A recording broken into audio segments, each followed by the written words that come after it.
So it's all to play for still. I think so. Do you want to bet against us?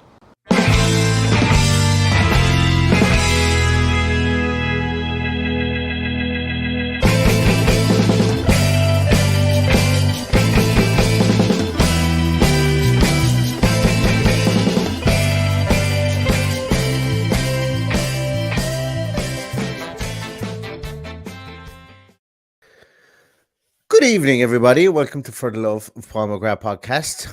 Very, very early one. We don't usually do our preview shows this early in the week, but I don't know, something about winning makes me want to talk about Aston Villa.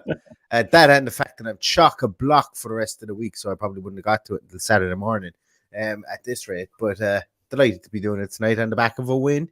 Paddy, how are things with you? Did you eat a load of pancakes today? I ate too many pancakes. Well, I actually cooked too many pancakes. I didn't eat all of them, but I'm a little bit full now of pancakes. I don't want to see them for another 12 months. Yeah, I was feeling under the weather today. I have a touch of a cold, and one day I actually love pancakes. Tuesday, I love getting stuck into a heap of pancakes. But yeah, today I was a bit more reserved because I'm feeling sorry for myself. That's why. But yeah, hopefully the Villa result at the weekend. Hopefully, I'll be all right to be able to cheer on Villa at the weekend. But yeah, Villa are playing the Southampton team, Paddy. Resurgent, I think. What's this? They haven't lost in 12 games or something. Some crazy stat. They're on the best run. Not much.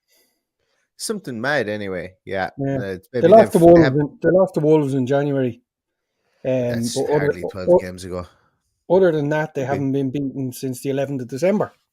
There you go. Maybe they haven't lost in 11 out of the last 12 games or something like that. But I saw something crazy whereby they've just gone on a great run, and they've taken points off the likes of I've taken points off some good teams, off Man City and those I think recently as well. So a team not to be underestimated, Southampton. There was even rumors today. I read today whereby Rangnick is looking to try and tap him up. Hasenhüttl come to Old Trafford. Maybe take over the reins from now. I know that Hasenhüttl is a disciple of Rangnick's, but yeah, I wouldn't. I think even being over here on the west coast of Ireland, I'd be too close to Old Trafford for the absolute madness that would happen if Hasenhüttl rocked up at Old Trafford as the full-time coach. But he's a man, and the reason I'm talking about him is he's a man that very much plows his own furrow when it comes to tactics and when it comes to the game in general. You know, he's got his own mindset and he's got his own way of thinking, and he puts out some ridiculous formations from time to time. You know, and we've seen his teams get beat. What was it, 9-0 by Chelsea or someone like that? And then next thing they come back and they're sturdy as an old barn door the next day. You know, so they're a very, very unpredictable team, and they're a team that they can go from the sublime to the ridiculous in the space of 6 or 7 days, and hopefully this uncharacteristic bout of stability that they've had under him turns to the ridiculous next week, and we go and we do a number on them on Saturday. But they're not a team that we like facing, Paddy. Sure, they're not. No, and historically, I've always felt that way about Southampton. Even going back to the days in the Dell, I went on a couple of tours down there, unsuccessful ones. Went to one great one actually. The day Andy Townsend scored the 5,000th Premier League goal. I was just about to say, yeah. That was the last time I went to Southampton away. So, showing my age there now, but that's probably 22 or 23 years ago. So God. I was only 6. You're only 6? Yeah, we believe that. We believe anything. 5,000 goal, yeah, for Andy Townsend. God, and you know what? What a fantastic midfielder he was. Some passer of the ball. Just like he was a player. Although he was a good player in his day, like how much better would he have been in modern day football? He would have been absolutely fantastic there. Just like underutilized player in his day, but still obviously a captain and a driving force amongst Aston Villa and Chelsea and Norwich as well before that as well. But yeah, just on a complete and utter tangent, Andy Townsend. Yeah, if we could reincarnate him and play him in the midfield, he'd be a serious player there, a serious pivot player.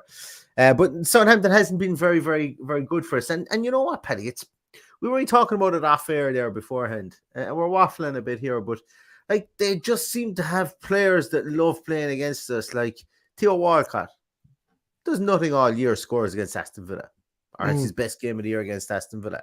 And then Paddy's favourite Irish player of all time. Not a lot of people know this. But Paddy's favourite Irish player of all time is Shane Long. He just absolutely adores him. Thinks he's fantastic. Paddy's not the biggest Shane Long fan in the world. If there was ever a footballer stealing a living, it's Shane Long. He's living off a goal for Ireland since 2016. So I don't know. 2016. Yeah, scores against Germany and gets selected in squads for the next 5 years without actually doing anything.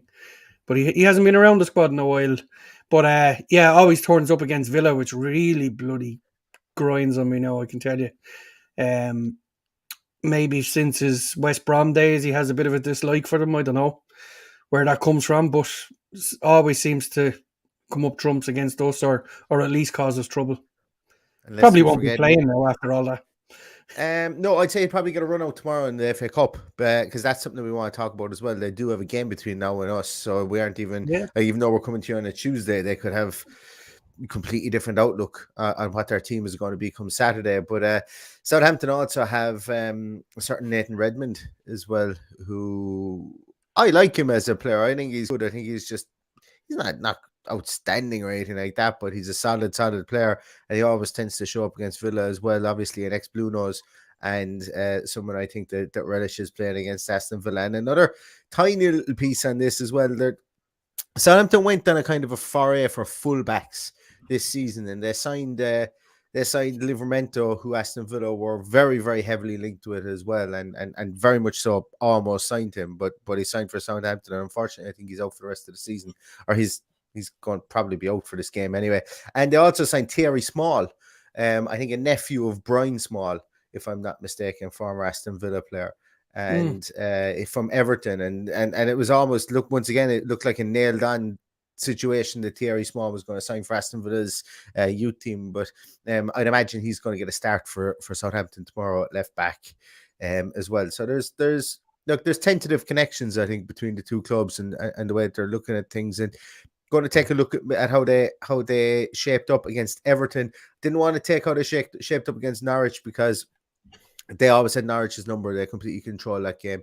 So I took the Everton game to take a little look and see what the situation was there. And to be honest with you, we might see a very, very familiar pattern with the way that they set up against Everton and how we set up in 2 or 3 games this season under Steven Gerrard, which I don't know whether it's just coincidence or whatever. I haven't looked into it too much, but it was an interesting one for me when I did look at specifically the positioning of the left back, who is Livramento, I think it might have been before he got injured. I'm not sure. Walker Peters, sorry, it was Walker Peters. In that instance, but we'll talk about that in a moment. But Paddy, I suppose before we get on to it, let's focus on ourselves and let's look at this team. We're a mile out from the game, I know that completely, but players are obviously or should be buoyant after Saturday. They probably only got back into training Monday morning, maybe even yesterday, maybe, I don't know, or maybe even today. Should I say today's Tuesday? Maybe even today. So they're going to start game planning, but it was something that the players very much so needed. And thinking back on it now, do you think that's going to be a huge lift for the players, or do you think that it's still something to be proved when they go out again on Saturday, considering that they have been very, very Jekyll and Hyde, specifically, I suppose, in the last 10 games or so? Well, I suppose there's a lot of play here. I read, I think it was his name escapes me in the Athletic, saying that Steven Gerrard gave him some time off and some team bonding last week and stuff. Greg Evans. There you are. Should remember that. Global Greg Evans. He's and that made a lot of sense. They looked like a together bunch at the weekend. Now I know Brighton are a completely different kettle of fish to Southampton, style-wise and tactics-wise. So it's going to be a completely different game. But I think we're in a good place. I don't envisage any changes from the team that started at the weekend. I just think that he will go with it. I know a lot of people are going to say, "Oh, throw Buendia out or get Buendia back in or bring Sanson in for Luis or something like that." But I just don't envisage that's going to happen this weekend. I don't know. I'm going to hold back on until later when I think about what my player, what way the team might actually play. I think the team that we played, and I think the way that we played at the weekend against Brighton. Once again, Brighton are another one of those funny teams that just set up differently to 17 of the other teams or 18 of the teams in the league, other teams in the league. And Southampton are another proposition whereby they set up just so differently to everybody else. And I think that it probably could be a bespoke game plan for the weekend. And with that in mind, I think it'll be very much batten down the hatches for Aston Villa at the weekend. And that might not be what people want to hear, because the battleground once again is going to be battleground for the Southampton is actually trying to stay compact in midfield, but also trying to keep wide, because they tend to set out at a 4-2-2-2 kind of a situation. It's a really, really strange formation, as I say. They play 4-2-2-2, and everyone just breaks out. It's almost like they line up in an eye up the middle of the field and then they break out wide, and it's very, very unpredictable. So trying to bring some sort of structure to that is going to be really difficult. I wouldn't like to be doing, and I've said this, if you listen to any podcast we've done about Southampton previous, they're the team I would hate the game plan for of any team. When you watch them, they look like they're pretty they can look at times to be pedestrian and plattish, but they just drag people left, right, and center. They drag people left, right, and center, and that's why people like Nathan Redmond or what's that other guy, Gineppo, and those guys that they have that may not be massive names, but they can flourish in a system like that because they've got all the endeavor and they've got a lot of pace, so they'll just keep on running and essentially carrying water, trying to get the ball up the bar to Borja and whoever else plays up top with him. So it's going to be an interesting one, and for that reason, I think that he'll play Ollie Watkins all right, because we're going to need to run around their two centre halves as well. But I don't know, does he play Danny Ings? I think might be the person that loses out there, and potentially we see Buendia come back in once more, because I don't think it's going to be a massive battle of brute strength inside there, and I think that we might get some purchase by having the guiding creativity of 2 10s in there again. But it's an interesting one that could feel completely different come Saturday morning or Saturday afternoon when the team sheet is released. Yeah, no, well, I'd be in the camp of keeping it as it is for up front, because as you say, Watkins will do that work, and to be fair, Buendia would as well. I'd like to see just Romeo and Ward-Prowse kept as deep as they possibly can. It'll more than likely start with Armstrong and Elianusi, who I'm both very familiar with from their time watching them at Celtic. So they can do damage. They can drop in and be narrow in defence, and they can also spin out wide and catch it and get to the byline and put it in for the guys in the middle. And we've also got Shea Adams, who I'm sure would love to put one over on us as well. It's not going to be an easy one. I think the battle is going to be won around that, whatever you call them, whether it's 1-10 or 3-10s, whatever we play. If it's I would imagine they would play Danny Ings, and I would imagine they would play Watkins, and that's got to be the one that puts the pressure on for us, because this is a completely different game to the games that we're after losing 2 games badly to teams that we should have won against, but this one, you're kind of going into it going, or you'd nearly be happy with a point here, but we could come out of it disappointed if we don't get 3 points, So we'll wait and see what happens come the weekend. But I think the fact that you've said Livramento is injured, I hadn't heard that, but he's been, anyone that plays fantasy football knows that he's been brilliant all season. Yeah, I could be wrong on that. I don't know. As I say, my it's been a mile a minute for the last 2 or 3 days, but it looks like, well, on the 9th of February, it looked like maybe he was touch and go with a calf problem, but I thought he was still out. Anyway, No. beside the point. He's only one of 11 players we're going to need to worry about. Exactly. It's going to be interesting, and there's a couple of comments here, and I'm going to look at them there. There's where's it gone to? A couple of ones there about saying not to change the team, that we shouldn't change a winning team. Yeah, Ad says there, don't change a winning team, and I'm all for that. I really am. It's just when you're playing against a Southampton team, you're going to have, especially a Southampton team whereby over the last 6 games we've won once and we've lost 5 times. We've conceded 14 goals, we've scored 7. You know, we should be heavy underdogs in this game at the weekend. And you know, just based on current form, based on past form, based on historical form, and how we play against Southampton, you know, they really are a bogey team for us. And the reason that they're a bogey team for us is because they just play a batshit bonkers formation most of the time. And while I'm normally a massive fan of no need to change a winning team, if it ain't broke, don't fix it. For a game like this, I think that we should bear in mind what they're going to do when we set up our team as well. Just because they're not going to come up against another team like this in the Premier League, you know, they're going to play with this formation. But likely we could go out with the same players, just tweak the formation. Is something that may potentially happen, but I don't really know what more you could really do with those players, because you can't really you could drop Watkins a bit further back, but you know, then are we kind of really looking at a 2-10 situation again, and we know that Watkins doesn't play well in that. So it's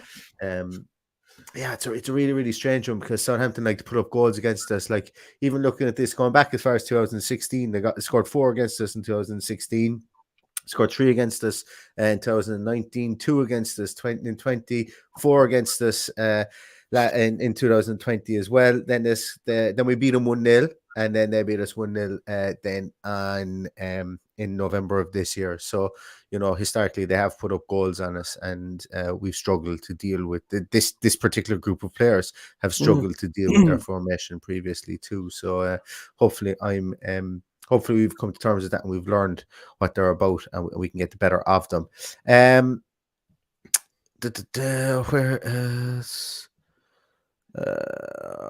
John Steele says, I reckon before the end of the season we're going to hit a team 5-0. I'm just an old fool, but still, we could do. Yeah, I've been saying that for weeks, that there's a performance like that coming, and knowing us, it'll come against bloody Arsenal or Leicester or someone, and not against the teams that we should be doing it against. So I definitely think that there will be a game where it just all comes together, and we just end up hitting someone for 5 or 6 for sure. It won't be this game. I don't think so. No, I don't think so. They've got too much to offer. How are you, Stuart? Good to see you again. Greetings from New Zealand. It's been a while, but good to see you. Great result on Saturday. Southampton will be a good test to see if we can keep up the intensity that Jared has been seeking. Absolutely. I agree for 100% sure. And Ad once again says, we always make Oriol Romeo look world class against us. And, you know, I take my licks. I would have signed him as an auxiliary defensive midfielder in the January transfer window. He wouldn't have been the sexy signing, and I said that at the time. Now I'm put it this way, I'm not crying myself to sleep that we didn't sign him. I was saying if we absolutely had to sign somebody, he wouldn't have been a million miles away from my thought process if we could get absolutely nobody else. But he does a job inside there, and he's their enforcer. You know, I think what game did we see recently? Was it against Spurs? Was it against Spurs? I think it might have been, and he was just brilliant. He was absolutely excellent at just kind of shadowing the oh Jesus, my mind is all over the place. He just kind of playing in that defensive midfielder and kind of protecting, shielding the back two. He's the kind of player that flies under the radar when you're not watching him. Yeah. And then when you're watching him, you go, "Oh Jesus, where did he come from?" He's a 30-year-old water carrier. Like, that's what he is. Like, you're not going to pay massive money for him, but he's kind of one of these players that if you have him, you kind of go, "Jesus, we're lucky we have him." Even though he's the sexiest player around, his type of player, even maybe not even just the player himself, but his type of player, they're kind of one of the guys that you want to have on your team. You don't want to be playing against them. But let's, like, as I say, I would be expecting that he's going to be he might link up with his old. I'm trying to think. Did he play at Barcelona with Coutinho? Hardly, I would imagine. He seems like he's been in the Premier League for the last 25 years, Romeo. But he's got. I would imagine he's the guy who's going to be unleashed to follow Coutinho around the field. And to be honest with you, that could work in our favor because man marking Coutinho is kind of what we want or what we would like to get from teams. I think at this point in the game, because if you've got somebody, if there's only one person marking him, then he's going to find space. Odd and all as it sounds, yeah, he's going to find space. Because he's had to do it all his life. Paddy, let's take a look here, and let's take a look at this. I was debating whether I'd bring it up because I've no idea what way the team is going to be, and it's probably too premature to do it because of as I say, there's no real consensus on what way the team is going to line out, and also I fucking can't find. I have my I had the way that Southampton lined up the last day here on the screen somewhere, but it doesn't seem to have loaded in. Give me 2 minutes, talk amongst yourselves, and I will bring that up. Phil, Paddy, Phil, this is what you're supposed to do. You're supposed to fill. So this is Southampton. Oops. So this is how Southampton set up the last day against Everton. Sorry for the crude kind of markings that are there on it. I should have erased those, but set up obviously 44 is their goalkeeper there, and then this is this is how they set up in midfield. So you'll see how very, very compact they kind of go. They go in midfield. Obviously number 2 being their left back. Look familiar how far forward the left back is. Up there alongside Borja. Up there, so he's been a bit of a player, I think, Paddy. The Albanian striker. Obviously, he came from Chelsea. They would have been happy with doing no other business in January other than to tie him down. And unfortunately, they weren't able to do it. But he looks a player, and I think Chelsea are going to probably actually invite him back into the fold, which will be interesting considering the strikers that they have already. But they don't have anything really like him, and he's an interesting player because he's a bit of a battering ram up there, and it'd be interesting. I'll reserve judgment on how our 2 centre halves are going to do against him. Put it that way. At the weekend, but I think I don't think he'll be a Chelsea player. I don't think Chelsea bring any players back into the fold today. I'd be surprised if they didn't. I think potentially he could, and potentially Conor Gallagher could. With the new rules that are coming into play, they'll probably have to start doing it or letting players go. Cheek. He seems to stick around there like a bad smell, doesn't he? They can't seem to get rid of him. Not that he's a terrible player or anything like that, but he's somebody that's been out on loan a couple of times and has always come back.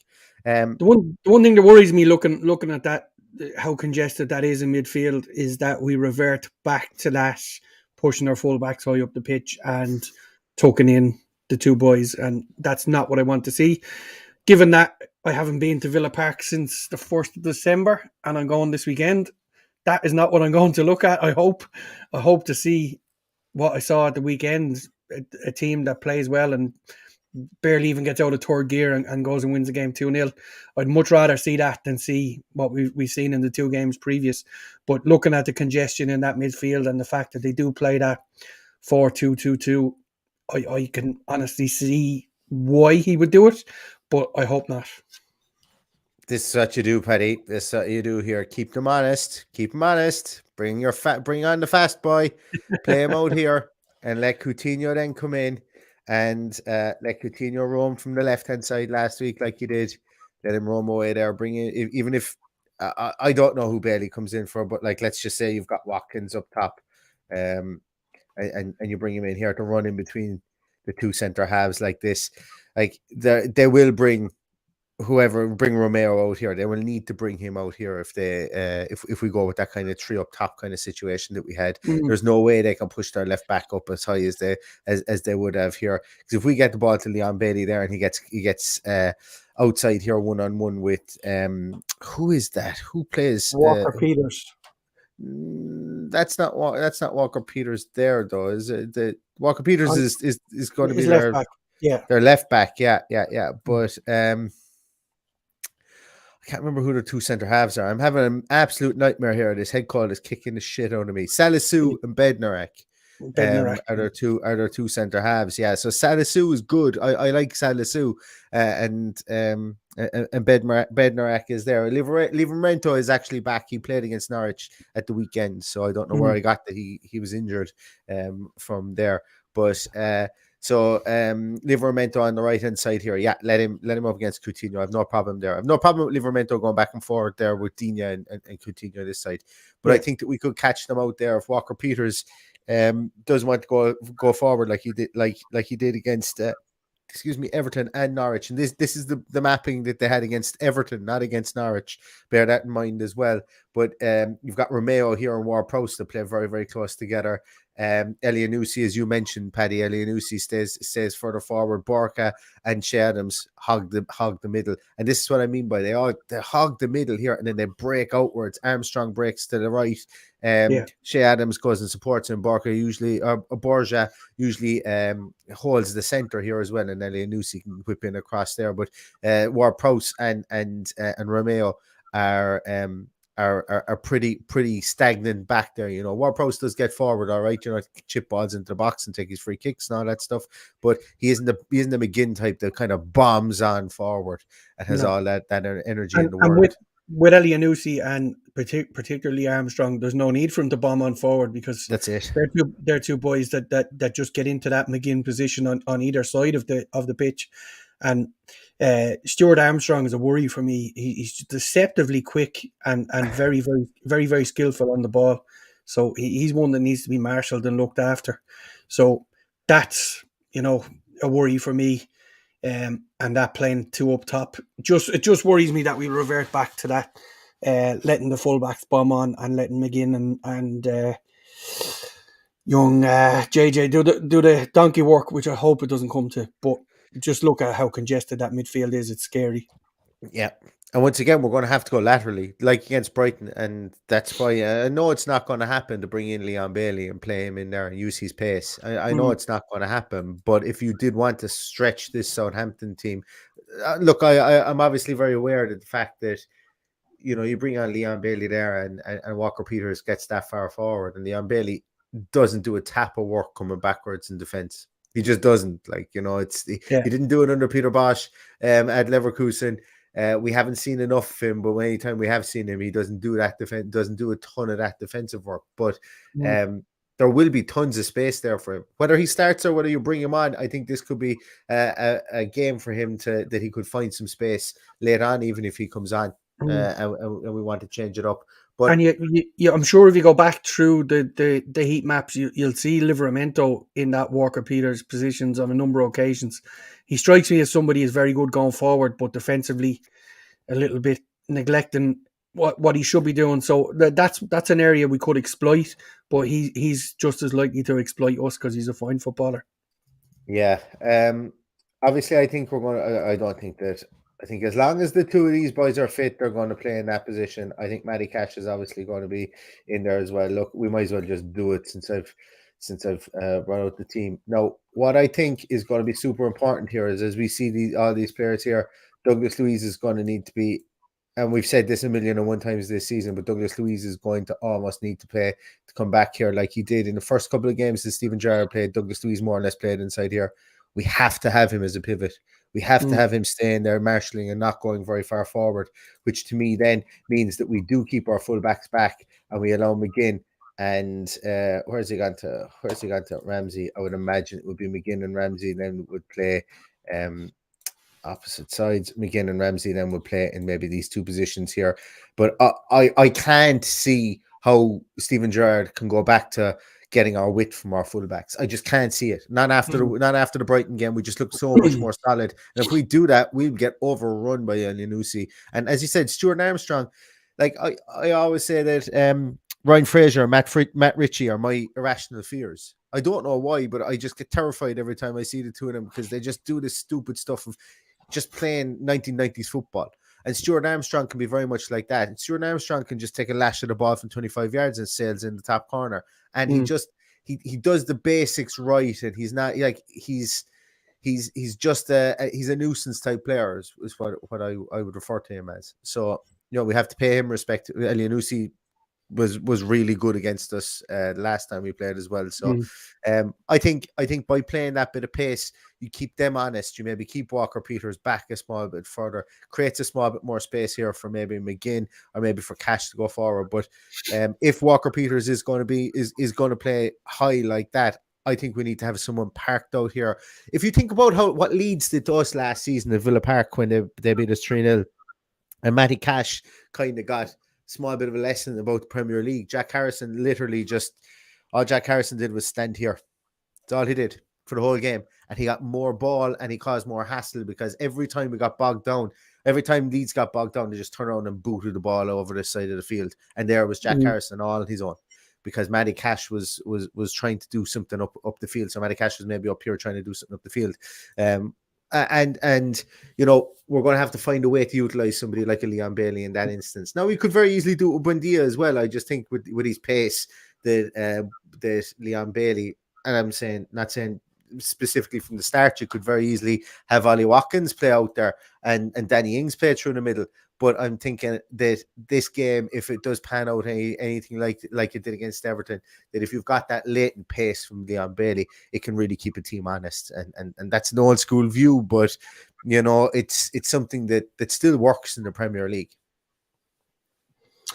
Yeah, I just can't. I can't, as you say, it's probably an argument for after 60 minutes. If we're not getting any joy or we're 1-0 down, that would probably be the change that would be made.